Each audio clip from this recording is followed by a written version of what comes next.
Bueno, muy buenas tardes para todos. Vamos dando la bienvenida a quienes ya están conectados en este espacio de conocimiento organizado por Ecoediciones. Hoy vamos a hablar de un tema coyuntural, un tema muy de actualidad. Vamos a tener una conversación sobre la reforma laboral, un tema que está generando pues, muchas preguntas y que sin duda nos afecta a todos, tanto empleados como empleadores, consultores y quienes están tomando decisiones en las empresas. Hoy nos acompaña el profesor Juan Fernando Martínez, un abogado con amplia experiencia en derecho laboral, tanto en la docencia como en la consultoría, autor de Ecoediciones con 4 libros, entre esos las 3 últimas versiones de la cartilla laboral. Y antes de darle la bienvenida, quiero comentarles que la cartilla laboral 2025 en este momento está con un descuento del 35% de nuestra página web y quienes lo compren desde este momento hasta el final del webinar van a llevarse un microcurso gratuito que se llama Cómo entender la economía sin ser economista. Es totalmente gratuito y solamente está válido desde este momento hasta que termine el evento. Entonces, profesor Juan Fernando, bienvenido a este espacio y bueno, Liliana, muchas gracias a todos. Gracias por acompañarnos. Es un tema, como bien lo dices, coyuntural. A todos nos interesa hoy qué trae esta reforma laboral y en qué nos afecta, sin importar en qué lado de la balanza nos encontremos. correcto, doctor. Bueno, vamos a empezar en materia de forma inmediata para aprovechar al máximo su visión. Eh, Gracias, ok. y, Sí, buena y idea. antes, ya antes de iniciar con las preguntas pues, más puntuales, también les quiero recordar que tenemos una caja de preguntas y respuestas que estaremos haciendo más o menos los últimos 15 minutos de este espacio. Entonces, siéntanse en libertad de hacer cualquier pregunta, de cualquier duda que tengan o algún comentario al respecto y al final las estaremos leyendo. Bueno, profesor, entonces, como le decía antes de arrancar con los temas puntuales, ¿cuál es su opinión sobre esta nueva ley 2466 del 2025? Bien, Liliana, gracias. Es un momento en el que tenía yo la idea, era necesario.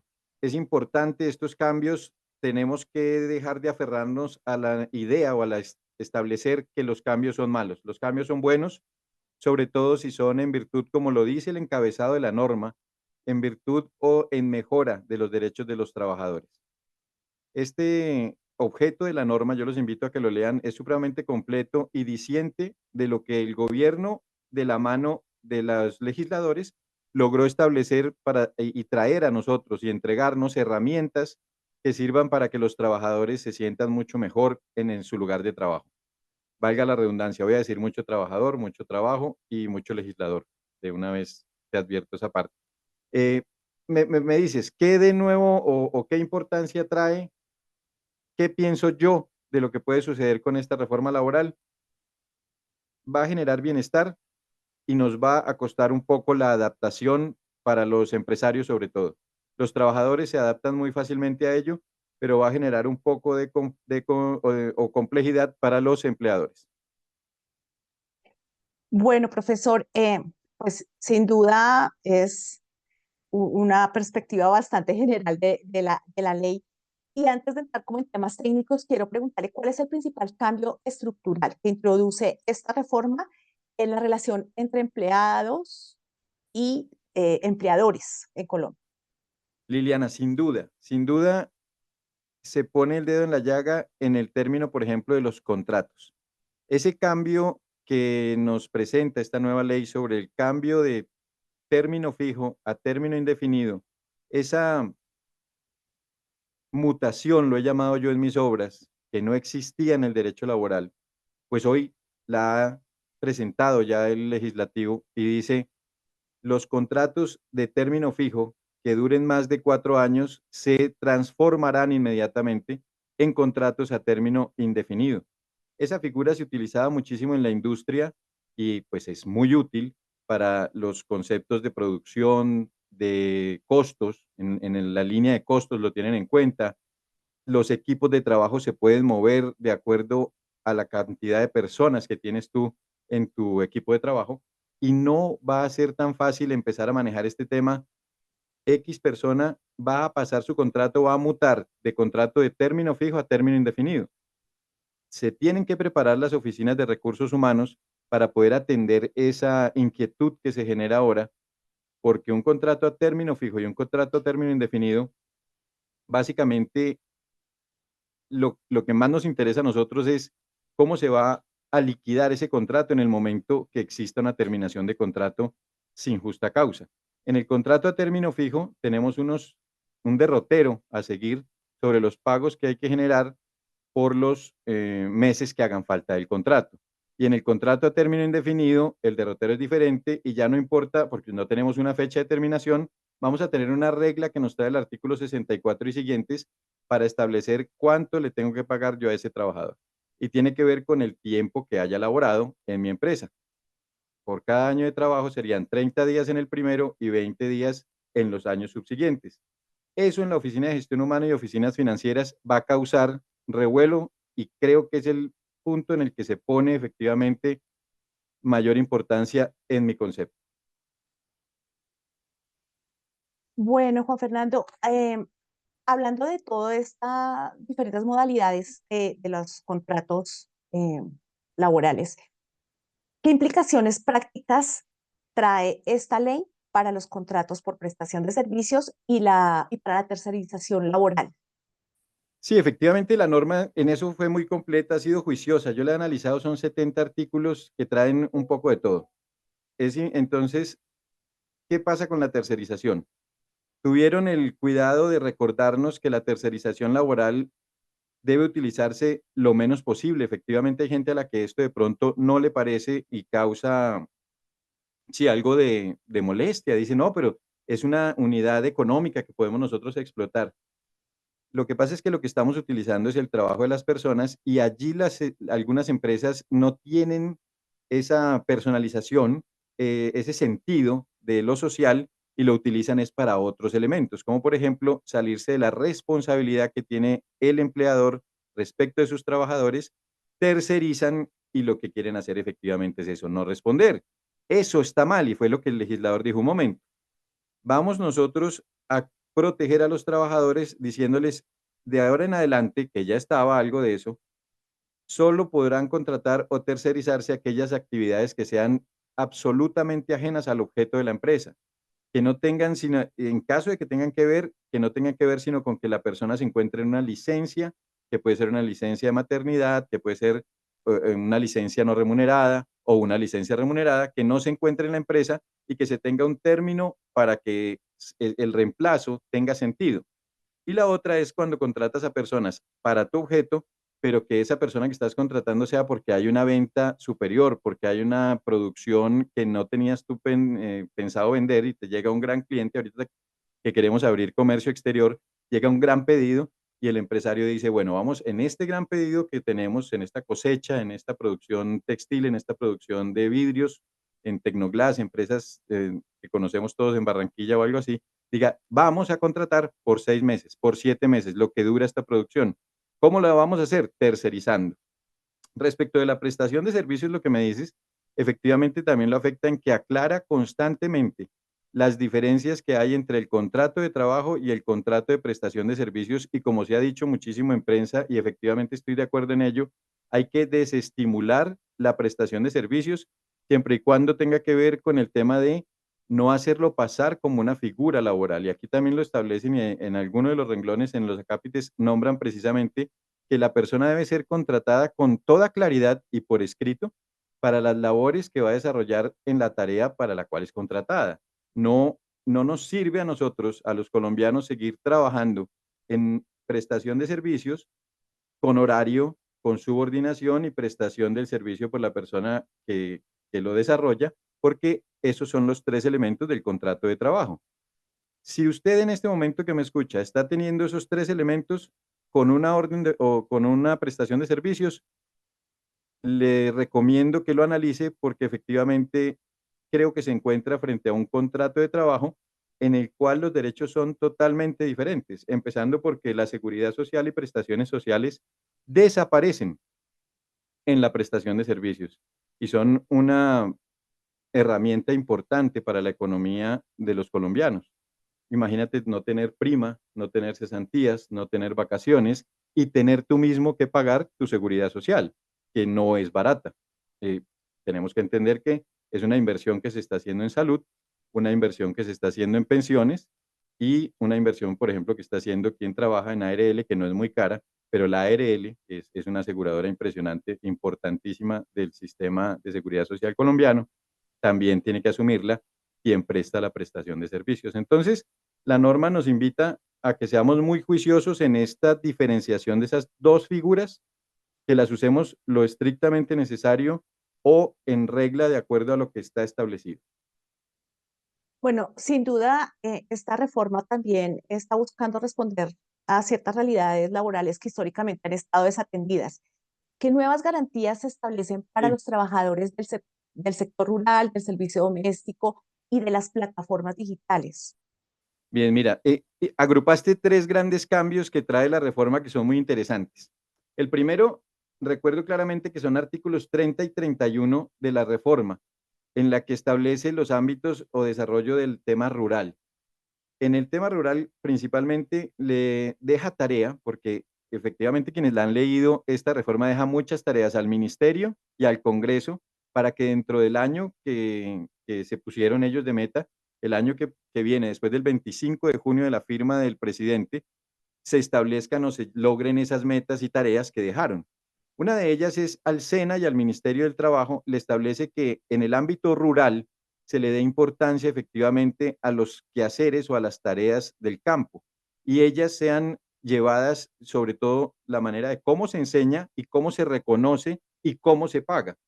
Esa tarea vamos a ver cómo la desarrollan, por supuesto importantísima, va a servir muchísimo en lo que tenemos a futuro de preparación del plan de paz y demás otros temas que nos tocaría tocar, que tiene que ver con cómo volvemos al campo y dejamos de venir a la ciudad a trabajar y a buscar en un solo sitio y estamos abandonando nuestro campo. En un solo sitio me refiero a la ciudad. Y segundo, porque son tres puntos, me dices en el segundo punto, tenemos a la mujer, en el artículo 32 está el tema de la mujer rural, la mujer que prepare los alimentos en las fincas. Cuando uno habla de fincas, no está hablando de fincas de paseo, grandes plantaciones que efectivamente eh, no conocemos. A mí me tocó alguna vez en el Magdalena ir a hacer un trabajo al respecto y efectivamente andas y andas en un carro, en una camioneta y es la misma finca y la gente que tiene que cocinar para todas esas personas y no se les reconoce. Ese artículo dice a las mujeres del medio rural que trabajan en esas plantaciones de palma, de plátano, de café, tenemos que reconocerlas, tenemos que vincularlas al programa y al proyecto de trabajo, porque el trabajo se tiene que reconocer y como trabajo tiene que traer esas acotaciones o esos derechos, que es lo que también me va a responder el tercer punto. Entonces, el primero y segundo, rural, reconocer a nuestros campesinos, traer mejoría para ellos y hacerle entrega o reconocimiento de bienestar a través de, seguramente, por ejemplo, las cotizaciones de pensión, que no las tienen hoy en día. Y entonces son sujetos que están exentos del sistema pensional y es supremamente necesario. Y tercero, reconoce un problema que habíamos advertido desde el inicio de las plataformas. No voy a decir nombres, pero todos seguramente las conocemos. Esas plataformas tenían una independencia para las personas en lo que tiene que ver con supuestamente el manejo del tiempo y las herramientas que utilizaran, su moto, su carro, su bicicleta, patineta, lo que quisieran. Y entonces tenían un ingreso, pero ese ingreso era en detrimento de los derechos de vinculación de seguridad social y de prestaciones. Esas personas no estaban cotizando a pensión, no tenían salud.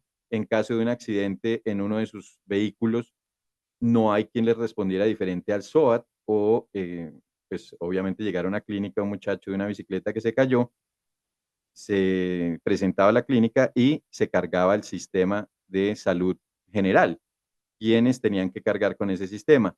Y no existía una figura contractual porque lo que se buscaron fue algunos espacios oscuros no claros más bien, y en esos espacios los metieron a ellos. Resulta que esta reforma laboral dice, no, un momento, vamos a exponerlos, vamos, ustedes se van a hacer cargo, van a tener que aclararnos si son contratados directa o indirectamente, si lo son directamente tienen contrato de trabajo, prestaciones, se van a pagar tal cual como se deben pagar en cualquier contrato de trabajo, y si lo están indirectamente da una orden muy interesante, tiene que pagar una parte de la salud el empleador, aun cuando ellos no estén contratados.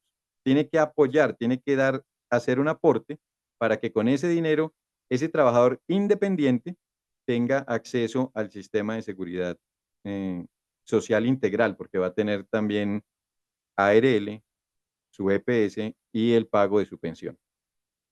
Esas son las ventajas que veo yo ahí. Bueno, sin duda va a cerrar muchas brechas que están hoy en día abiertas en estos temas de contratación. Y me surgió ahorita una pregunta y es, ¿qué papel van a jugar estos entes de control para asegurar que efectivamente se esté garantizando que se cumpla en la práctica todo esto?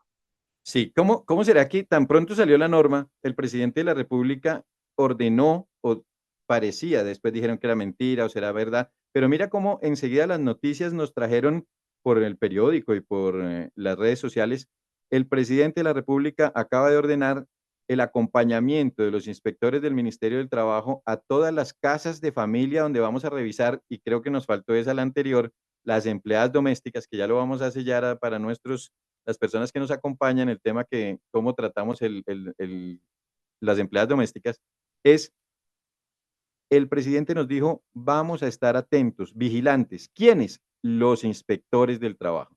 El Ministerio del Trabajo es el ente de control que regula y que garantiza, sirve de garante para que esos derechos de los trabajadores se cumplan ya sea en materia individual o materia colectiva en lo sindical. Ese Ministerio del Trabajo, esos inspectores tienen unas potestades administrativas supremamente interesantes, son muy poderosos porque pueden llegar a una empresa y parar inclusive su producción, como vimos hace poco, hubo unos fallecidos en una obra en un puerto, Puerto Antioquia, si no estoy mal se llama, y en ese puerto, ese mismo día que esas personas perdieron la vida, el Ministerio del Trabajo intervino y detuvo la obra y dijo, vamos a investigar primero qué fue lo que sucedió y luego continúan primero la vida de las personas. ¿Quién lo decidió? El Ministerio del Trabajo. Entonces, juegan un papel preponderante, pero también invito yo a quienes nos acompañan hoy a que hagan mucho de autocontrol. Si a mí me dicen, me voy a tomar la palabra en la ley 2101, hay una reducción laboral en la jornada, por favor apliquémosla. Hace poco a nuestra oficina de Nagama todavía estaban llegando consultas. ¿Qué sucede? Que a mí me siguen teniendo 48 horas en la oficina, yo no puedo hablar porque no tengo el poder. ¿Qué puede sucederle a esa empresa? Dos cosas le puede suceder a una empresa que no cumple con ello o que no cumple desde el 25 de junio con el pago a los aprendices, que ya también tema que trataremos más adelante, el pago a los aprendices de sus prestaciones a las que ahora tienen derecho porque es un contrato laboral. Entonces, esos ministerios, ese Ministerio del Trabajo no tiene la suficiente fuerza para poder abarcar todo el territorio nacional y poder vigilar a tantos empresarios que hay. El autocontrol, la autodeterminación, el conocimiento, la asesoría de sus abogados. Ustedes seguramente tienen un abogado en la empresa. Revise que estén cumpliendo con todo, porque al fin y al cabo, pues son los derechos de los trabajadores. Ese tema salió también hace poco. El desconocimiento de la norma no significa que no exista. Y ellos la conocen, ellos saben que pueden salir más temprano, ellos saben que su horario nocturno cambió, que también lo vamos a tratar ahorita. Ellos tienen conocimiento de las empleadas domésticas, escúchenme por favor, tienen conocimiento que su horario es de 8 horas al día. Si el niño se levanta en su casa a las, como el caso mío de mi hija, a las 4:50 de la mañana se levanta y empieza la señora a ayudar en la casa a las 5 de la mañana para servirle el desayuno. Y son las 10 de la noche y todavía ya planchó, ya lavó, ya cuéntele las 8 horas, porque esa persona está trabajando 12, 13, 14 horas y no es el Código Sustantivo del Trabajo lo dejó muy claro y la norma, la ley 2466 de 2025, tienen ellas una jornada laboral que se tiene que respetar. Un punto muy importante que creo que también ha sido uno de los puntos más discutidos entre los empresarios y los empleados, ¿no? Y es el tema de la jornada laboral de 42 horas semanales. ¿Cómo impacta esta nueva jornada en la productividad, en el salario y en la organización interna que deben tener las empresas? Impacta absolutamente fuerte. Es un impacto profundo, no es sencillo. No me quiero poner en los pies del empresario, en la cabeza del empresario. Es una cuestión de cultura. Solo el tiempo se encargará de nivelar ese momento difícil que está pasando el empresario y tan buen momento para el trabajador, porque es el momento de aplicación en el que él todavía no siente. Quienes son trabajadores y me escuchan ahorita, ustedes todavía no sienten esa parte de la pregunta que está muy interesante. ¿Dónde radica el momento en el que el trabajador se vuelve lo suficientemente eficiente, como en otras culturas, para aplicar su trabajo con juicio desde la hora que entra hasta la hora que sale? Porque el trabajador colombiano todavía trae esa dolencia. Míralo donde lo mires. Yo soy columnista de un diario que se llama La Opinión.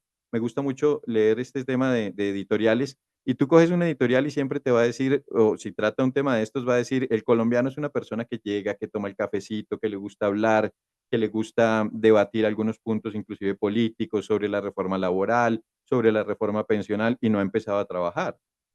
Como hay otras empresas donde de pronto son muy exigentes con esta cultura y va a ser un buen momento. ¿Cómo impacta los salarios? La norma lo dice. Se reducirá la jornada, pero se mantendrá perfectamente el salario. No lo van a tocar, no se redujo. Tienes que pagar lo mismo por menos producción. Entonces, mientras se acomodan esas cargas, y me van a decir las personas, pero es que la carga del empleador no se acomoda. Sí, en algún momento se tiene que acomodar, toca ingresar con estos sistemas ya conocidos seguramente por ustedes, sistemas de Kaizen, de mejora continua, de toma de tiempos, de análisis de estructura, de reducción de distancias. Si tú produces en una parte apartada o alejada de donde tienes que entregar en tu misma planta de producción, tienes que cortar esa distancia, porque eso es lo que te está pidiendo la norma y fue lo que pidió esa norma del 2021. ¿Por qué también se estableció una, igual que en esta 2466, la 2101 nos dio un tiempo prudencial para ajustarnos y acomodarnos a la implementación de la misma? Las empresas que yo conozco, con las que yo trabajo, muy juiciosamente desde antes del momento de la aplicación, ya tenían establecidos cómo iban a ser los turnos, porque eso rompió también una cultura que existía, que consistía en unir el turno de la mañana con el turno de la tarde y el turno de la tarde con el turno de la noche, sin que en ningún momento dejara la fábrica de producir. Al reducir la jornada laboral, estas horas no se acomodan o no se ajustan precisamente, y toca empezar a revisar otras figuras que trae el código sustantivo, como los turnos. Ojo, los asistentes, recuerden el turno de 36 horas a la semana. Y ese sí se nos puede ajustar un poco más. Efectivamente, sale un poco más caro porque trabajan ellos un poco menos, supuestamente, pero por ejemplo, en ese turno no hay pago ni de recargos, de dos recargos no hay, de horas extras, ni de nocturnos, ni de festivos. Es interesante. Es jugar con las herramientas, Liliana, es tener que ajustar nuestra cultura y es ir aprendiendo porque nos tocó justo la coyuntura. Y en algún momento tenía que ser, porque la Organización Internacional del Trabajo, esto no es caprichoso tampoco, es la Organización Internacional del Trabajo la que dice, bueno, Colombia, pero ¿qué pasa? Año tras año y ustedes todavía no empiezan a reducir la jornada laboral, que ya en casi todas partes está en 40 horas. Sorpresas nos íbamos a llevar. Sobre eso, Juan Fernando, ¿usted considera que esta reforma es como una respuesta a las nuevas dinámicas de trabajo del siglo XXI? Sí, totalmente. Esta reforma trae un espacio maravilloso sobre teletrabajo y se une, pues el teletrabajo en nosotros desde el 2012 estamos hablando de teletrabajo y legislación y tenemos que ajustarla. Yo manejo algunos programas de seguridad y salud en el trabajo y en ella nos exigen esas políticas de teletrabajo, que quede absolutamente claro quién es un teletrabajador, quién es trabajador a domicilio, puede trabajar internacionalmente, lo trae esta reforma. Y ese siglo XXI nos recuerda que efectivamente pues no debe haber desplazamiento de todas las personas a las oficinas. Hoy en día nosotros adaptamos nuestro entorno gracias, después de una terrible pandemia nos dimos cuenta que desde una oficina remota se podían desarrollar las mismas tareas o mejores con las herramientas que se han venido hoy inventando ingenieros geniales, que terminas tú de leer un documento y al equipo automáticamente le aparece la luz verde de quienes lo leyeron. Al equipo automáticamente le aparece si tú estuviste trabajando, inclusive si estuviste digitando aquí en el teclado.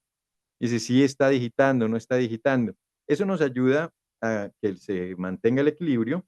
Las instalaciones las podemos aprovechar para otras cosas. Es una reforma que ha sido amigable para eso y me parece que en ese punto no falló para nada. Está ajustada a lo que necesitábamos. Bueno, otro de los ajustes importantes que introduce la ley es el tema de los despidos con justa causa. Mm, ¿Cuáles son los nuevos procedimientos pues para estos procesos y cómo se fortalece lo que se llama el debido proceso laboral?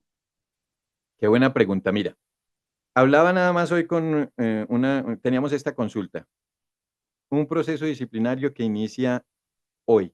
Le dije, le pregunté a esa persona, ¿cuántos días le diste de preaviso de este aviso, de esta disciplinario? No, empezó el lunes y hoy es miércoles, 2 días. Ah, ok, está mal hecho. Desde el 25 de junio del año 2025, toda empresa está en la obligación de llamar a descargos a sus trabajadores con 5 días de antelación y lo establece en el articulado de la norma que debe hacerle llegar para cumplir con el debido proceso todo el material probatorio con el que cuenta para ejecutar o para desarrollar un proceso ajustado al orden constitucional. Ni siquiera es a la 2466. Es el orden constitucional un derecho fundamental al debido proceso. Invito entonces a que me recuerda eso, que este año deben todas las empresas actualizar su reglamento interno de trabajo. De pronto no lo habían hecho y se ajustaba a los pocos cambios que venían en el tiempo y de pronto movían solamente la jornada laboral. No, ya tienes que cambiar aprendices, ya tienes que cambiar jornada laboral, ya tienes que cambiar jornada nocturna, que empieza a las 7 de la noche a partir del 25 de diciembre de este año.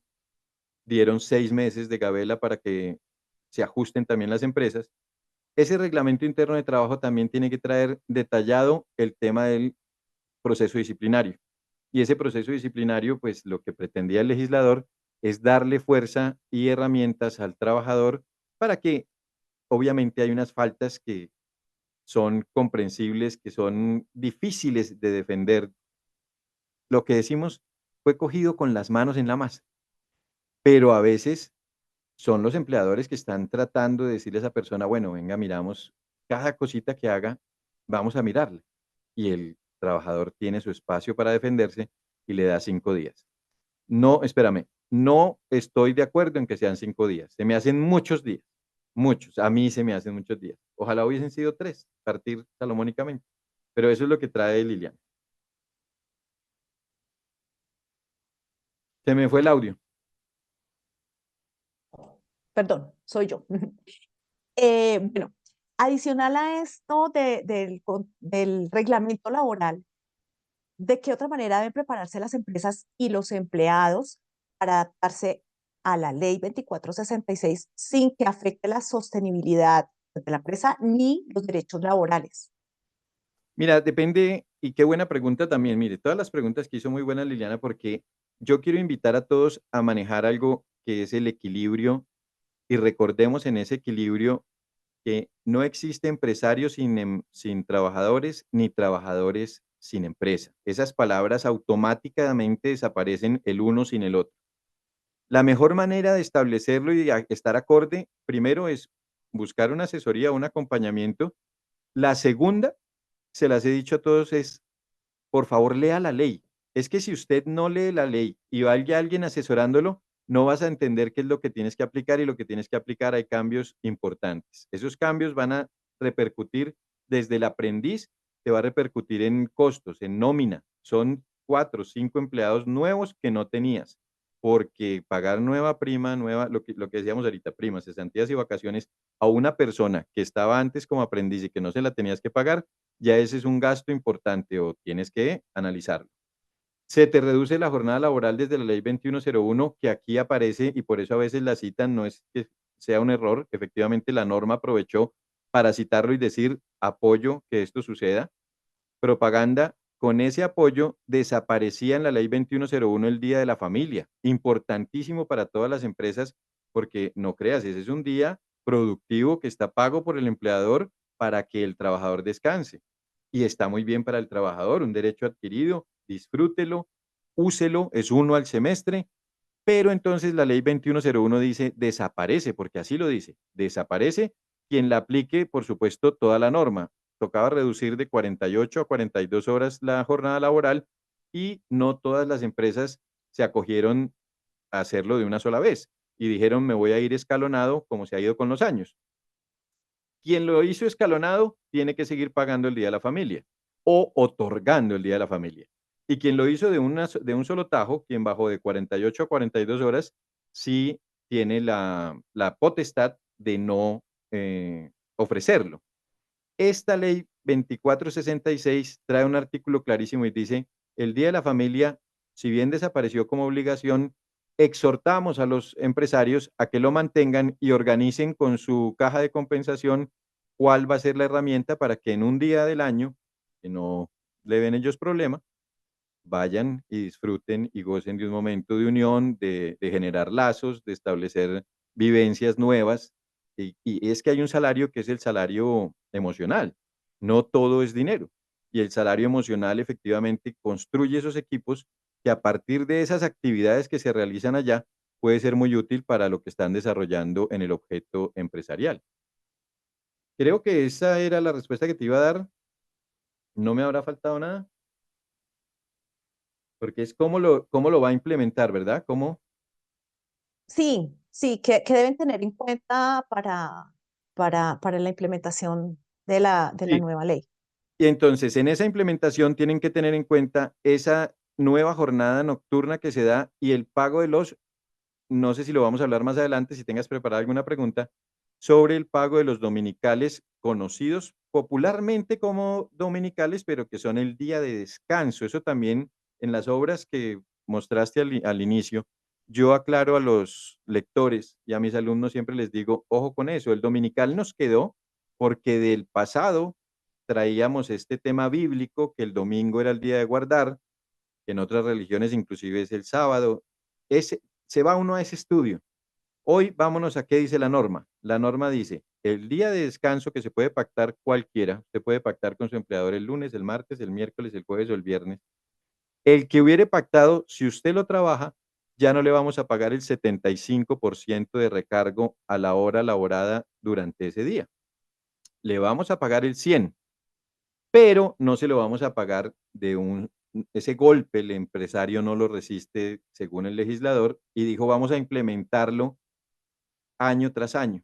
Lo primero que se hizo, se implementa el 80%, el año que viene se implementa el 90% y en el año 2027 quedará en firme con el 100% de recargo para el pago del día de descanso o conocido como dominical y festivo. Ese es una preparación. Bueno, yo quiero devolverme un poquito al tema del trabajo doméstico que estábamos hablando antes, porque creo que pues, el trabajo interno tiene unas condiciones muy particulares.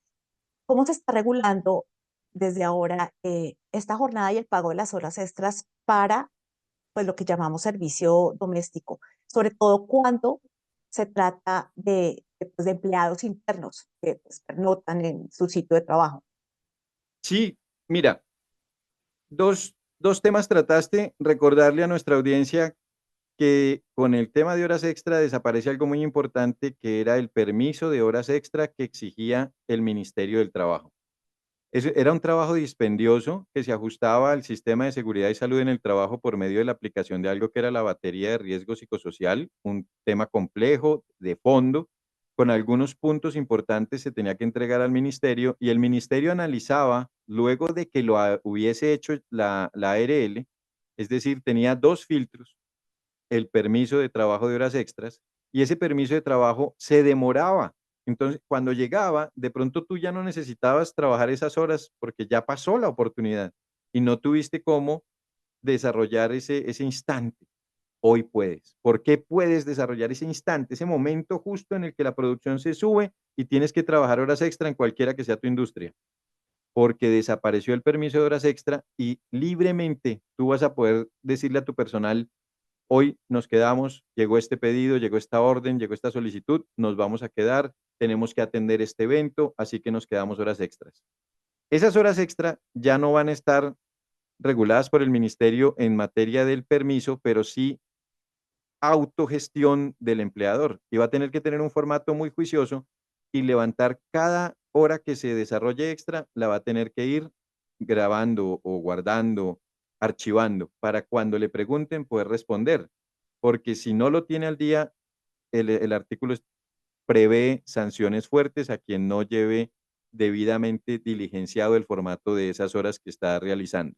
No puedes realizar sino 2 horas extras diarias. Llegas a empresas que te dicen, no, hoy trabajamos 4 horas extras. Cuatro, pero ¿cómo? No pueden ser cuatro, son solo 2 diarias. Si trabajas en jornada de 6 días, tendrás 12 horas. Y si trabajas en jornadas de 5 días, tendrás 10 horas a la semana. Y no significa que esas 10 usas 4 el lunes, 4 el martes y 2 el miércoles. No, son máximo 2 horas extras diarias. Y me decías de las trabajadoras del servicio. Es mucho de autocorrección, es darles a ellas, empoderarlas, que nos escuchen acá, que si están acá. Es cuestión de un principio humano, es un cambio cultural que se viene. Yo creo que es un momento para contarle, alguna vez me tocó fuera del país hablar con alguien y me decía, le comenté algo de que en mi casa me habían ayudado. Y decía, pero ¿cómo es posible que todavía exista eso allá, que te hagan el aseo, que te atiendan? Pues sí, es posible. Y lo queremos hacer de la mejor manera posible. Lo queremos hacer con cariño, lo queremos hacer con una persona que se levanta con nosotros y nos sirve el desayuno, nos tiene la ropa lista, atiende a nuestros hijos, está en nuestro hogar teniéndolo perfectamente. Tenemos que autocontrolarnos, tenemos que saber que tienen su día de descanso, tenemos que saber que hay unos turnos que ya, si a las 8 era su hora de salida y usted llegó a las 9, sírvase usted su comida, prepare su cama, haga sus cosas, porque esa persona pues ya está descansando, ya está en su tiempo y al otro día, hasta el otro día iniciará su jornada laboral. Que la puedas controlar, no existe. El contrato de trabajo de empleada doméstica a partir de la ley 2466 es por escrito. Pónganse las pilas quien tenga empleada doméstica, por favor, porque eso empezó el 25 de junio, no es que de pronto en estos días, no.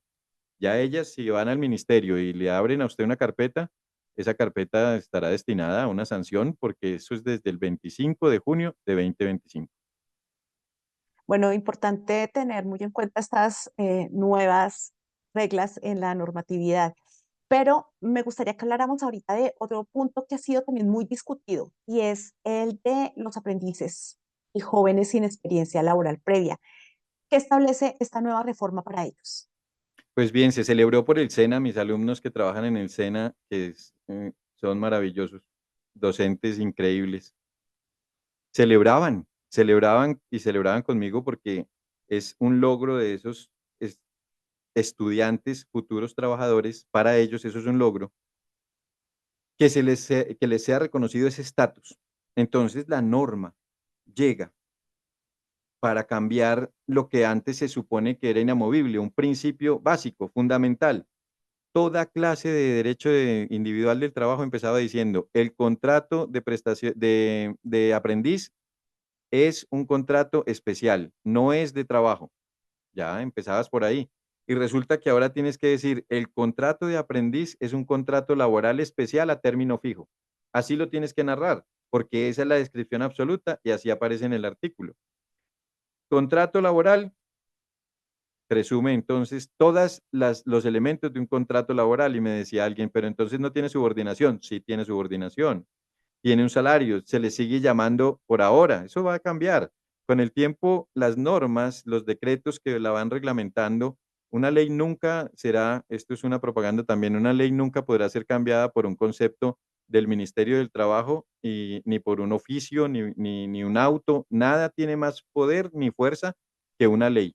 Y no la tiene tampoco el ministerio. El ministerio da conceptos para colaborar y para hacer entender algunos temas, inclusive llamar a la razón a la gente y decirle, por ejemplo, no coloques el descanso de la jornada, en el descanso la jornada laboral nueva. No amplíes amplían el almuerzo para que la jornada se reduzca, no, es reducción de la jornada laboral. Si yo entraba a las 7 y salgo a las 5 y me reducen la jornada, pues tengo que salir a las 4:30 por tarde. No, lo que hacían es que le ampliaban el almuerzo en vez de 1 hora, 2 horas. No se puede. Entonces, ¿qué hace el ministerio? Llama la atención y dice, por medio de este concepto, por favor, pongámonos en línea.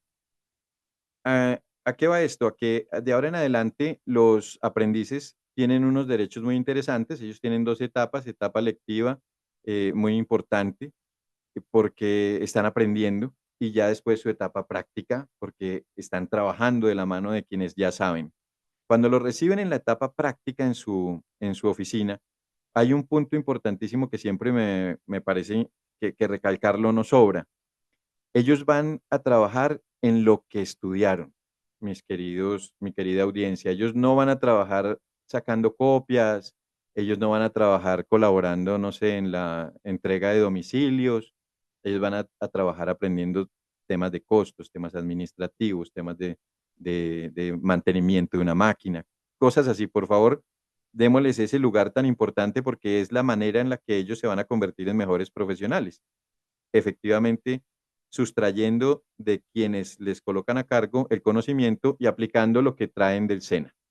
Ellos, de ahora en adelante, en la etapa lectiva, se les pagaba EPS y se les pagaba ARL. Me quedan, alguien me dijo, sí, pero ellos allá no se accidentan. Si se accidenta, puede ir a la ARL. Ese pago se mantiene y cambia cuando llega a la empresa y en su etapa práctica ya ellos se van a ser acreedores a, primero el salario aumentó, ellos tenían un salario del 75% y ahora va a ser el 100% del salario mínimo, y además tenía unas condiciones que tenía que estar sujeto al DANE y al desempleo que había, eso ya desaparece absolutamente, y el aprendiz se va a ganar el 100% del salario mínimo y va a tener que disfrutar de vacaciones, de prima, de cesantías, de intereses a las cesantías. Sencillamente, colóquenlo en la nómina, un empleado más.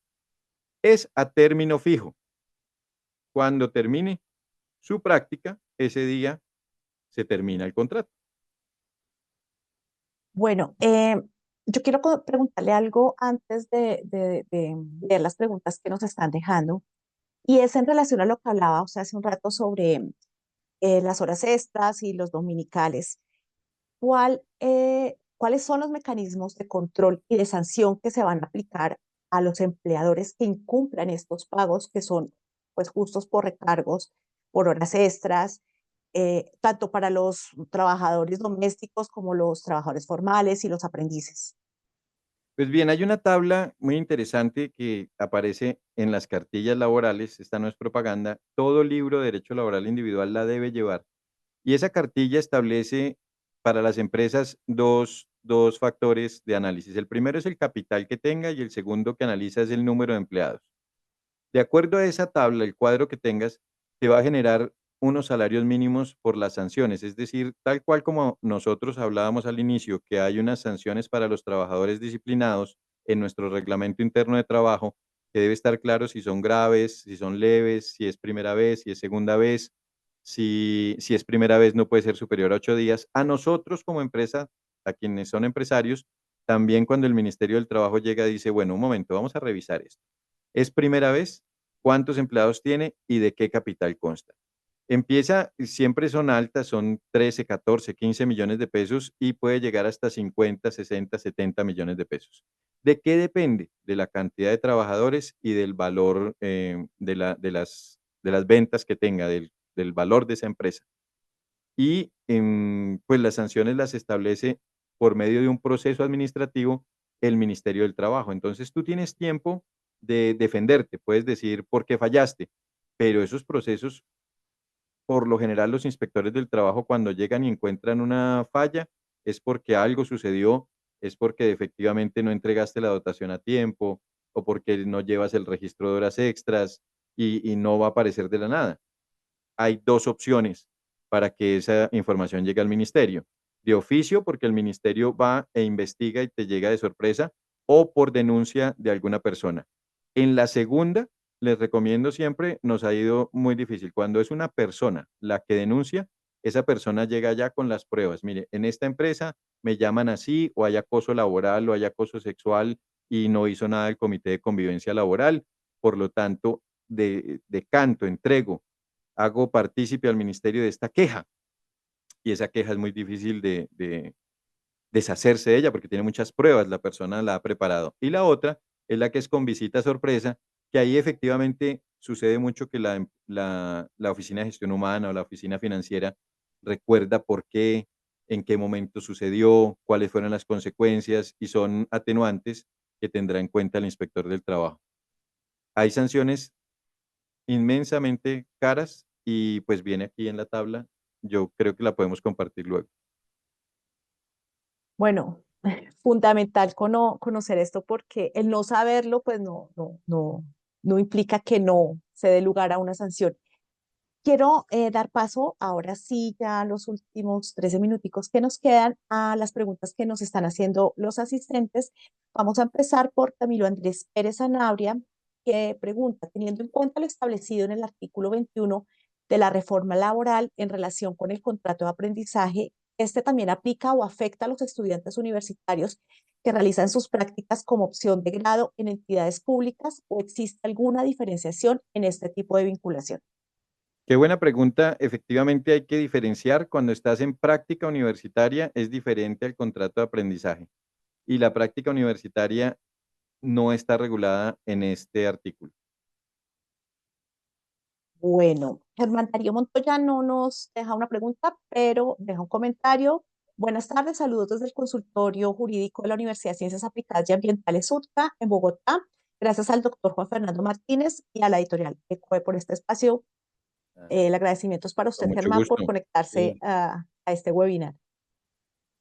Em, bueno, por acá también nos preguntan, ¿cómo quedaría el manejo en el sector salud? A ver, ¿cómo quedará el manejo en el sector salud en caso que la contratación de una persona natural que requiere, bueno, lo que entiendo, la pregunta es que en el sector salud, ¿cómo quedaría si se contrata a una persona natural como enfermera? Sí, efectivamente, mira que la norma en el último, lo último que se lee de la norma es esto tiene que llevarse al sector de vigilancia y al sector salud, porque son legislaciones diferentes. ¿Cómo que son legislaciones diferentes? Sí. Esos dos cuerpos de profesionales tienen, como el magisterio también, tiene algo de eso. No se rigen por esta misma norma porque ellos tienen unos horarios diferentes. Efectivamente, las jornadas de ellos son más largas y hay otros puntos a tratar, pero lo que dice la norma clarito es, esto tiene que llevarse allá. Y para llevarse allá, efectivamente, pues ya la Superintendencia de Vigilancia y la Superintendencia de Salud van a tener que trabajar en ello para que esos trabajadores y esos empleados también gocen de las ventajas que se pretenden, porque es que lo que se pretende desde mi punto de vista académico no es únicamente dar derechos a los trabajadores, es también irrigar la economía de actividades sociales de los trabajadores que salgan un poco más temprano para que puedan ir a un cine, para que puedan gastar en un supermercado, para que puedan gastar, ir a un parque a comer un helado y efectivamente darle el gasto o generar esa irrigación de economía o circulación de moneda a los que pues no trabajan. Entonces el señor que vende el helado en el parque, ahorita ya son las 4:50, está saliendo la inmensa mayoría de empresas cuando antes salían a las 5:30. ¿Qué se pone a hacer la familia?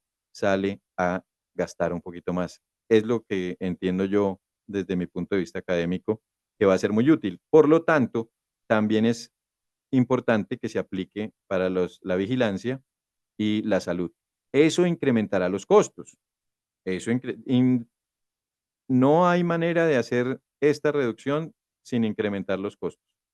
Nos va a tocar a todos pagar un poco más, generará un poco de inflación seguramente, pero con el tiempo, como les digo, lo decía Adam Smith, hay una mano invisible que hace que esa economía vuelva y se regule. Mire que la inflación no ha subido tanto como teníamos pensado y la tasa representativa del mercado del dólar se mantiene estable. Esta semana subió un poquito, pero se ha mantenido estable. Bueno, Maida Bravo dice, por favor, me aclara bien el tema de los descansos. ¿Puede quedar en otro sí, que la persona va a descansar un día entre el lunes y el viernes o tiene que decir el día, ejemplo, el martes? Si esa persona por algún motivo no se le pudo otorgar ese descanso, es decir, si ese día se deberá pagar con el recargo dominical. Sí, qué buena pregunta. Mira, efectivamente, recuerda que hay los trabajos en descanso, en día de descanso o dominical, se hace o se convierte en habitual porque es un contrato constante o no es habitual porque lo haces menos de una o dos veces al mes. Si tú trabajas un dominical una o dos veces al mes, tiene unas prerrogativas. Y si trabajas las cuatro, más de tres, ya sería tres o cuatro a la semana, ya sería habitual y tienes otras prerrogativas. Eso tiene que quedar absolutamente claro. Lo ideal, por supuesto, es que una persona, inclusive por eso en el habitual, se establece que esa persona sí o sí se le paga. ¿Cuáles son las prerrogativas? Que se le paga el día, el dominical, y se le da un día de descanso compensatorio. ¿Por qué? Porque la norma es clara y dice, las personas deben descansar un día a la semana como mínimo. Si no lo tuviera en ese día, se le pagará y además descansará entonces con su compensatorio. Debe quedar, sí, el otro sí es una figura, una herramienta que utilizamos muchísimo en Nagama Consulting porque los contratos efectivamente pues es el acuerdo entre las partes y ese acuerdo tiene que estar plasmado y tiene que estar firmado por las partes. Esos contratos que no firman no sirven. Tienen que firmarla ambas partes y cada uno tener una copia. Y lo debes llevar al otro sí y quedar claro cuál es el día de descanso. Si no lo disfruta ese día de descanso en el día que pactaron las partes, ese ya no es un día normal. Ese es un día de trabajo con recargo dominical o festivo, al 100% ya. Pues Bueno, al 100% desde 2027. Bueno, importante esta aclaración. Y antes de pasar a la siguiente pregunta, quiero recordarles que la cartilla laboral 2025, escrita por el profesor Juan Fernando Martínez, está con un 35% de descuento en la página de COE y antes de que termine el webinar, si compran antes de que termine el webinar, se llevan un microcurso gratis que se llama Cómo entender la economía sin ser economista. Ah, no, qué bueno. Vamos con Jenny Vargas Hernández que nos hace dos preguntas. Ella dice, es decir, que los pasantes SENA también tienen derecho a la caja de compensación para los Sí, contratos, perdón, le voy a leer la otra, para los contratos vigentes de los pasantes, ¿a partir de cuándo se debe regir la afiliación a pensión, caja de compensación y cesantía? voy a meter en problemas a más de un director de gestión humana. Pero yo quiero que, como les decía, busquemos el equilibrio, no nos vayamos en bandada, ¿cómo así que no me ha pagado? Porque es que hasta ahora estamos a 30 de julio. Efectivamente, desde el mismo 25 de junio, es decir, amaneciendo 26, ya esta persona pasante, como le dijiste tú en la pregunta, tiene derecho al pago, por ejemplo, al reconocimiento de la prima por esos 5 días. Alguien me lo preguntó, le dije, sí, ¿cómo que no? Ya está. Tiene 5 días de prima. ¿Cómo se saca la prima? Días trabajados sobre 300, salario por días trabajados sobre 360. Y le colocas el 5 y ahí algún dinerito le llega, así sea poquito. Si no lo ha hecho, no llegue mañana y arme un lío tremendo, no dígale, señor, yo ayer escuché un webinar, me dijeron esto, ¿qué tal si revisamos? Porque no vamos actualizando estos papeles urgente para que mi derecho no se vea afectado y ustedes no se vean de pronto a futuro sujetos a una sanción. Efectivamente, la respuesta es, desde el 25 de junio de 2025, los pasantes, los trabajadores, los estudiantes del SENA tienen derecho a estas bondades que trae la ley. Bueno, importantísimo tenerlo en cuenta para evitar sanciones. Bueno, nos preguntan, ¿una empresa que posee un equipo electrónico de huella dactilar para ingreso y salida de personal debe de todas maneras usar el formato para el control de las horas extras? Sí, sí, porque el sistema es un sistema de seguridad biométrico, conocemos ese huellero y no nos da o no nos entrega los requisitos que el artículo exige. Nombre de la persona, edad, sexo, sección en la que trabajó, labor que desarrolló y las horas exactas que eran las extras. Porque el sistema de pronto me dice que yo entré a las 8 y salí a las, vamos a poner un número, 7 de la noche y dice, y ya, trabajó tantas horas, haríamos nuestro cuadro, trabajó tantas horas. No, el cuadro tiene que decir trabajó 2 horas o trabajó 1 hora, porque no puede decir más. Luego ese Excel nos va a decir también, o al inspector que llegue a revisar, en qué trabajó. Si eran manualidades, conducción, manejo de armas, adiestramiento canino, cualquiera que sea, ese inspector también va a mirar subjetivamente, va a hacer un análisis propio, no objetivo, sino subjetivo, y va a decir, de pronto, estas horas extras pueden estar generándome a futuro una enfermedad profesional por repetición de movimientos, por exposición a determinados riesgos químicos, físicos. Tenemos que estar atentos es que el derecho laboral es un entorno demasiado grande. Todos tenemos que ser o trabajadores o empleadores en algún momento de nuestra vida y incide en enfermedad profesional, accidente de trabajo, en el bienestar propio, personal, tengo empleo, estoy desempleado, eso me lleva a un riesgo psicosocial, en fin, son muchas las aristas que envuelve este derecho individual del trabajo. Sí, así es. Liliana Pineda pregunta, en relación a la tercerización, si la empresa empieza un proyecto o un producto nuevo, ¿puede contratar tercerizado o debe contratar directamente? Sí puede, sí puede. En mi concepto, cuando estás empezando algo nuevo e inclusive cuando ya tienes un proyecto avanzado y eres una empresa afianzada en el mercado, efectivamente lo que invita la norma es a siempre hacer el análisis. Me voy a salir un poquito de qué es lo que pretende la norma con el contrato a término fijo. Dice, se tendrá prelación por el contrato a término indefinido, ojo con el uso indiscriminado del contrato a término fijo y pues contrato de obra, labor contratada y demás. Ah, ok. ¿Qué es lo que pasa aquí también con la tercerización? Ojo con el uso indiscriminado de la tercerización, porque se volvió manía.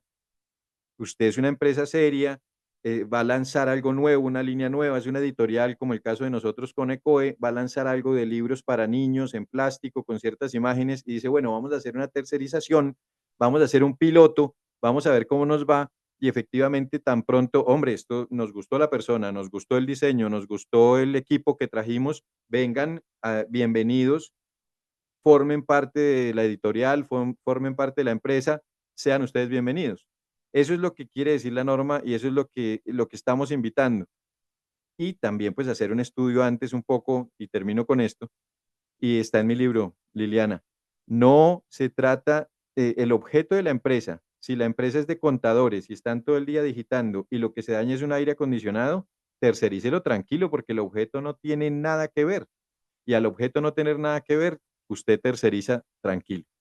Si tiene que ver, pero el proyecto es nuevo y hay algunas circunstancias de costos, tercerícelo, no abuse de él, no se pase de 6 meses, la norma antigua decía 6 meses, no se pase esos 6 meses y a los 6 meses establece si los vincula o los deja ir. Bueno, la siguiente pregunta tiene un poco relación con esto y Alonso Castaño dice, para los contratos actualmente vigentes, ¿opera el término de 4 años como contrato a término definido? Sí, qué buena pregunta. Alfonso, dijiste. Alonso. Alonso. Bien, Alonso, mira, esto es un punto importantísimo. La norma es absolutamente clara y estableció lo siguiente. A partir otra vez del 25 de junio de 2025, correrán 4 años para que los contratos a término fijo se transformen en contratos a término indefinido. Con esto corrijo a muchos colegas en los que decían el tiempo que trajera se tendrá en cuenta. No, no se tendrá en cuenta porque el artículo es claro y dice, a partir de la sanción de la presente norma, se correrán los términos para los 4 años. Por lo tanto, si usted llevaba 3 años en contrato a término fijo, empezó el 25 de junio a contar 4 de ahí en adelante. Y un punto importantísimo, ese artículo, para quienes son abogados y nos acompañan todavía ya siendo las 5, gracias por acompañarnos. El contrato a término fijo, antes el artículo era supremamente claro en el numeral segundo, y yo por aquí lo traje y lo tenía preparado por si lo preguntaban, pero ya que no, lo voy a leer. Y dice lo siguiente: esto desapareció y admito también el debate con colegas o con conocedores del tema. El artículo 46, numeral segundo, decía lo siguiente: no obstante, si el término fijo es inferior a un año, únicamente podrá prorrogarse sucesivamente el contrato hasta por 3 periodos iguales o inferiores. Esta frase desapareció en la nueva norma 2466. Solamente habla de las prórrogas, pero no dice que las prórrogas tengan que ser iguales o inferiores, lo que hace entender precisamente que usted pueda prorrogar primer contrato a 3 meses, segundo contrato a 4 meses, ¿por qué no? Eso sí, no se puede pasar de los 4 años. Si usted trata de jugar a eso, no, no se lo van a aceptar porque el 25 de junio de 2029, 26, 27, 28, 29, de 2029, ya ese contrato pasará a término indefinido. Bueno, viene una pregunta que me parece bastante interesante y dice, ¿me puede dar información sobre el contrato a prestación de servicios? En ese caso, ¿puedo disminuir el valor pactado para pagar la seguridad social? Puedes hacer muchas cosas porque es bien interesante que se me ha pasado decirles, sobre todo quienes quieren hacer ese piloto de prueba y saber si puede ser o no puede ser por una empresa tercerizada. Los contratos lo son todo. Lo que usted coloque, si hace un buen contrato robusto de prestación de servicios, bienvenido. Si hace un buen contrato de trabajo, bienvenido. Entonces la respuesta es, ¿se puede reducir? Sí, sí se puede reducir. ¿Por qué se puede reducir? Porque las partes pueden pactar cualquier cantidad de temas. Eso es un contrato de prestación de servicios donde usted no tiene derechos, que son los famosos derechos adquiridos e irrenunciables o irrenunciables. Ahí no lo hay. Usted dice, mire, yo voy a pactar con usted, le voy a pagar un poco menos, vamos a pactarlo y el dinero que sobre o el que era la diferencia, con eso usted va a pagar su salud. Claro que no me suena, ahorita que lo estoy deletreando no me suena. La lógica me dice es que lo que tengo que hacer es subirlo, para que con lo que yo se lo subo, usted con ese dinero paga sus prestaciones sociales. Igual, si tienen alguna inquietud, mi correo derecho@nagama.com.co al respecto para analizarlo precisamente, pero los contratos, siempre y cuando no vayan en detrimento de los derechos de las personas, le puedes hacer el otro sí que desees. Bueno, dice, pregunta Laura Valentina Polanco, ¿cómo se realizará el proceso de pago a los estudiantes internos de medicina de acuerdo al estipulado en la reforma laboral y a cargo de qué entidad está? Le reconocieron, qué buena, le reconocieron a los estudiantes internos de medicina esa, ese pago, lo va a tener que pagar la entidad que los contrata, van a recibir un salario mínimo y eso es muy bueno. Lástima que no se haga también para quienes están especializándose, no se ha aceptado todavía. A futuro seguramente aparecerá, es lo que les digo, esta norma es el inicio de unos cambios a los que tenemos que irnos preparando en bienestar de los trabajadores, que no es menos importante. Pero ¿a cargo de quién está? A cargo del hospital en el que estén ellos y sí, efectivamente corresponde a un salario mínimo. Bueno, Adriana Suárez, en el caso de los trabajadores del campo que se les paga a diario dependiendo de la labor, ¿me puede recordar qué cambios tiene y cómo se puede manejar? Ese adestajo y el jornal, más conocido como el jornal, no trae un cambio expreso en la norma, no recuerdo haberlo visto, y efectivamente es algo que todavía se utiliza, y en el campo efectivamente a las personas se les paga el día que trabajaron ese jornal y se mantiene. Bueno, nos quedan más o menos cuatro preguntitas y pues me gustaría abarcarlas todas. Agradezco a quienes nos siguen acompañando todavía.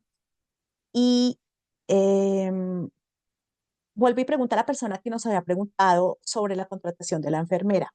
Pregunta cómo debe entonces contratarla si es una persona natural. Vale, no entiendo esa parte de la persona natural porque es una enfermera que seguramente presta sus servicios aún por OPS, porque Yo lo que entiendo es que de pronto es una persona que hace labores de enfermera y de pronto la contratan, no sé, en la casa para cuidar a un adulto mayor o algo así. Es lo que entendería yo. puede ser, porque si es un hospital, el hospital tiene que contratar, pues contrata enfermeras, personas naturales todos los días, recién graduadas, con experiencia, en fin. Si es una persona que presta servicios de enfermería como persona natural a lo que dices tú de cuidado de un anciano, le aplica perfectamente el contrato laboral, porque ella no está regida a lo que están regidos los hospitales de Colombia. Ella no está con un hospital. Esa persona le tiene que pagar sus 8 horas con sus prestaciones. Sí lo hemos visto mucho últimamente, se está envejeciendo nuestra Colombia y efectivamente cada día es más necesario, porque antes era diferente, antes se quedaban hijos con los papás, eso era lo que se usaba y ya yo no lo veo tan común. Y estas enfermeras pues son una mano, un ángel de Dios que aparece y hay que reconocerle con un contrato de trabajo, ojalá por escrito, siempre, por favor busquen que sea por escrito porque el contrato verbal cada día pierde, me van a decir algunos, no, tiene total vigencia.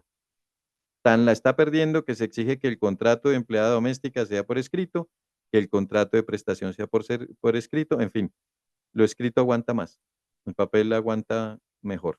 Sí, el papel aguanta todo, es cierto. Entonces, para la señorita enfermera, si tienes el caso perfecto, nos cuentas, ojalá sea enfermera que presta sus servicios a una familia y la tienen que contratar.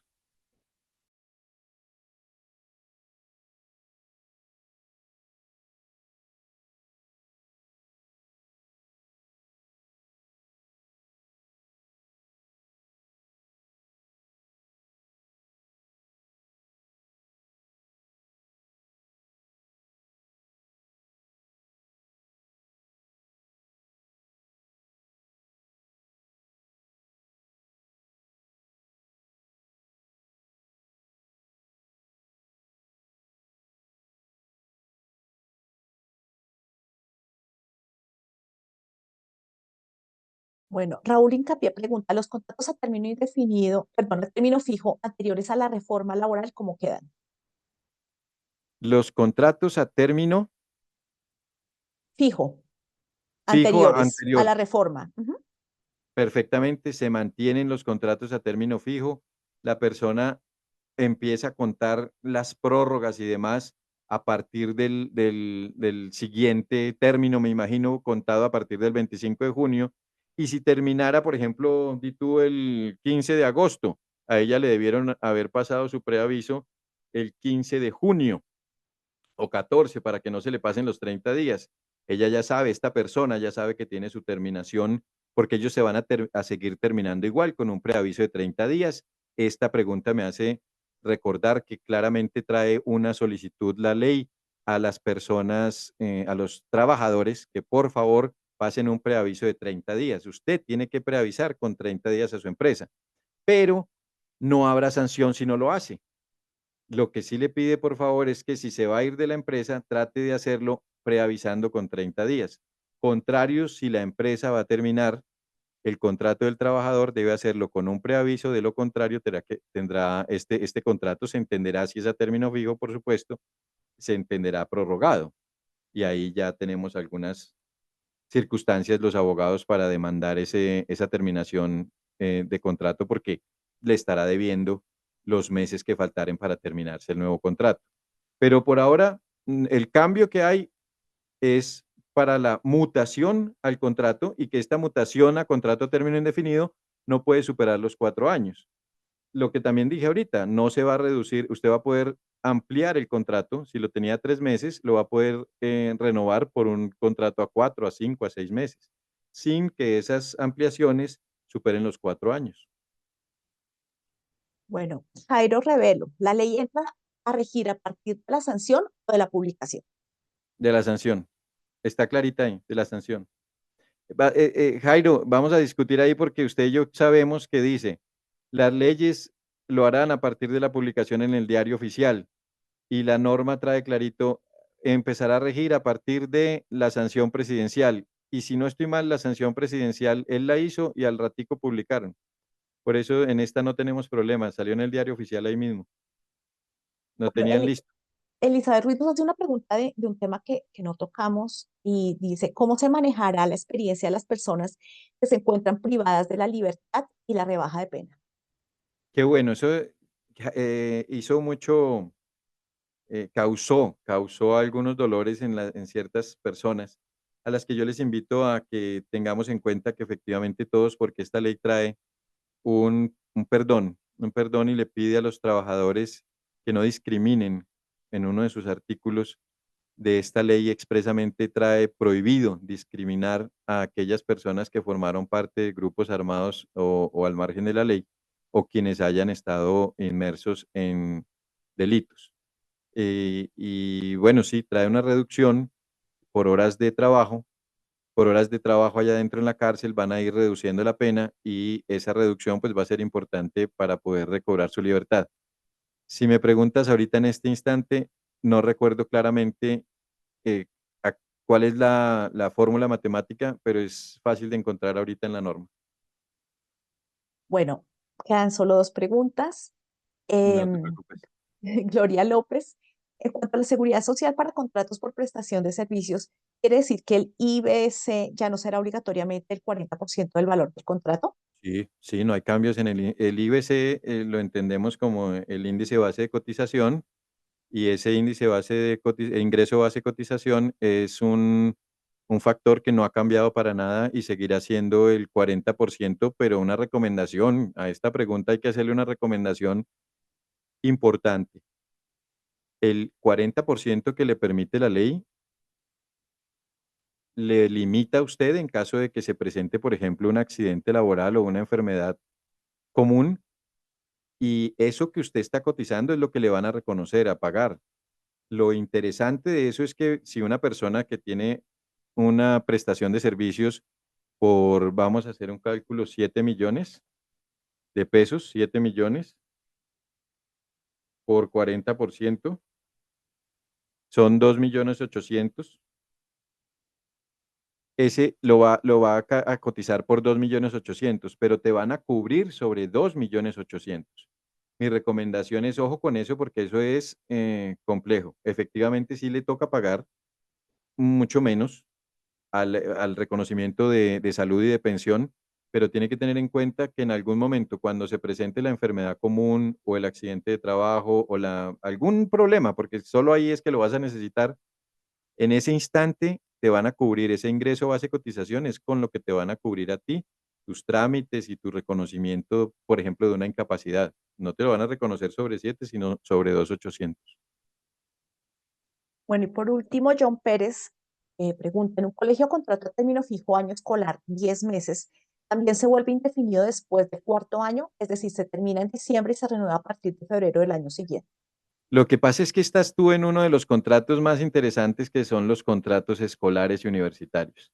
Esos contratos efectivamente tienen unas aplicaciones diferentes que queremos que cambien. Efectivamente, yo como docente también lo vivo. A mí en la universidad me llaman en julio y voy hasta noviembre y me vuelven a llamar en febrero y voy hasta junio y luego otra vez julio a noviembre. Pues, efectivamente entiendo que así funciona el calendario, que no podrían los colegios o las universidades sostenernos de otra manera y se va a mantener así. No es lo ideal para quienes nos dedicamos a esto, pero por eso también hacemos otras actividades para que efectivamente el calendario no nos afecte tanto. Bueno, nos llegó la última pregunta, pero es que es en relación a algo un tema que usted tocó hace un par de respuestas. Y dice, si se pasa carta de renuncia y no firman el recibido de la carta, pero se sabe que la recibió porque estaba dentro de la correspondencia, ¿hay alguna implicación teniendo en cuenta que se avisó con 30 días de anticipación para poder entregar el cargo y se avisó que comenzaba otro trabajo el 1 de septiembre? ¿Cuánta gente nos queda por acá, Liliana? 108 personas. Vea tanta gente. A estas 108 personas, gracias por estar acá y decirles algo supremamente importante que no se nos podía pasar y en esta pregunta aparece implícito. Primero, recomendación para todos los empleadores. La carta de renuncia se debe aceptar en el instante que la recibe, porque existe el retracto apoyado por la Corte Suprema de Justicia. El retracto de renuncia sí existe. Si yo renuncio en este instante a Ecoediciones a las 5:15 de la tarde, yo mañana, si no me la han recibido y no me han dado la firma de aceptado, yo puedo decirle, ya no renuncio. Y resulta que hay problemas de pensionales, hay problemas de trabajadores, la nómina no, estaban felices porque se había ido su empleado porque necesitaban ese movimiento y no, se retracta. Por lo tanto, recíbala. Y segundo, por favor, trabajador, ese momento para que a usted cuando va a entregar le den el recibido. No entiendo, en el ejemplo dices algo del buzón, esa forma de terminación de contrato. Ahorita yo recomiendo el uso de la empresa, sí, yo creo que lo puedes, no voy a decir el nombre de la empresa, pero hay unos correos electrónicos para el nuevo sistema de jurídico colombiano. La notificación se hace, tú te entras a la página de cualquier prestadora de servicios de correo de courier y compras unos correos que no valen más de 1.500 pesos. El paquete vale algo como 14.000 pesos y trae 10, es decir, que te rebajan un poquito el precio de la unidad. Y compras los 10 y ese correo se envía al empleador y dice a qué horas lo leyó, a qué horas lo abrió, no, a qué hora lo recibió, a qué horas lo abrió y te da un certificado de lectura del correo. Ese sirve como prueba, inclusive en el Office viene también la posibilidad de tú colocar para que le haga el registro de qué pasó con ese correo y con ese archivo. ¿Por qué? Pues sí es importante tener claro en qué momento el empleador se enteró de la terminación de ese contrato para no tener inconvenientes luego con los 30 días, que te recomiendo haz las cuentas con un día más, porque por lo general los empleadores dicen, le termino el 20, se termina el contrato. Hoy es 20, le termino el contrato porque son 30 días del 20 al 20, no, siempre pon un +1. Los abogados siempre recomendamos, te toca el 19, porque esa cuenta después no te va a dar y el juez no te va a aceptar esa terminación, ese preaviso. Y creo que esa era en concreto, esa era la intención que les quería dar, la opción que les quería dar como respuesta a la terminación de contrato, la notificación. Bueno, ya con esta respuesta damos por terminado nuestro webinar. Profesor Martínez, muchísimas gracias pues, por sus respuestas, por su generosidad con el tiempo, por ayudarnos a aterrizar conceptos y a entender esta reforma que se está marcando el rumbo laboral del país. Muchísimas gracias a quienes nos acompañaron hoy por su tiempo, por su interés. Esperamos que este espacio pues, haya sido de utilidad para todos, para ayudarnos a analizar este tema en profundidad. Y nos encontramos en una próxima oportunidad. Una feliz tarde para todos. Muchas gracias, profesor Martínez. No, con mucho gusto, Liliana. Todos muchas gracias por acompañarnos. Esperemos que las respuestas hayan sido de su agrado. Igual si tienen alguna inquietud, les di mi correo derecho@nagama.com.co. Tengo un canal de YouTube que se llama Doctor Laboral Nagama Consulting. Ahí también recibo algunas preguntas y mi gusto es siempre generar conocimiento y desarrollo a quienes tienen alguna inquietud en derecho laboral. Tratamos de sabérnoslas todas, Liliana, y eso es para lo que nos preparamos todos los días, para poder solucionar a partir del conocimiento y la práctica. Así es, profesor. Y aprovecho nuevamente para invitarlos a que compren la cartilla laboral 2025 en Así es. nuestra página de internet con el Está 35% de descuento y muy buena. se llevan gratis un microcurso sobre economía para no economistas. Entonces, realmente aprovechen también el profesor Martínez en actualizaciones constantes en nuestro sistema de información en línea que también pueden suscribirse en nuestra página web. Muchísimas gracias para todos. Nos veremos pronto. Que estén muy bien. Hasta luego. Gracias, Hasta muy amables luego. a todos. Muchas Feliz gracias. tarde.